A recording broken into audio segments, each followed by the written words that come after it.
నెల్లూరు జిల్లా రాజ్యసభ సభ్యుడు బీద మస్తాన్ రావుకు ఆత్మీయ సన్మానం నెల్లూరు రూరల్ నియోజకవర్గం హరినాథపురం బీసీ సంఘాల ఆధ్వర్యంలో నిర్వహించారు. బీసీ సంఘం నేత బొమ్మి నాగకిషోర్ ఆధ్వర్యంలో ఈ కార్యక్రమం పెద్ద ఎత్తున జరిగింది.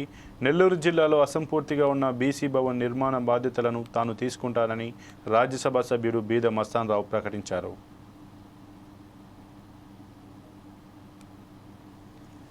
అప్పుడు ఉండేటువంటి కాంగ్రెస్ పెద్దలు ఒకటి చెప్పడం జరిగింది, లేదా ఖచ్చితంగా తొందరలో వాళ్ళకు కూడా చేద్దాం, మొదటిది ఒక ప్రారంభంగా చేద్దాం, ఇప్పుడు అన్ని పెట్టుకుంటే లేట్ అవుతుందని చెప్పి ఆ మాట చెప్పి 75 సంవత్సరాలు అయినా కూడా ఈ రోజు కూడా కార్యరూపం దాల్చలేదు. కాబట్టి ఇది చాలా బాధాకరమైన విషయం. కాబట్టి నా వంతుగా ఒక బీసీ సామాజిక వర్గం వచ్చినటువంటి ఒక రాజ్యసభ సభ్యుడిగా ఇతర బీసీ పార్లమెంట్ సభ్యులందరినీ కూడా కలుసుకొని ఢిల్లీ స్థాయిలో అందులో ప్రధానమంత్రి గారిని స్వయం బీసీ కాబట్టి మేము ఒత్తిడి పెంచుతామని చెప్పి తెలియజేస్తుంటూ అప్పుడు ఉండేటువంటి కాంగ్రెస్ పెద్దలు ఒకటి చెప్పడం జరిగింది, లేదా ఖచ్చితంగా తొందరలో వాళ్ళకు కూడా చేద్దాం.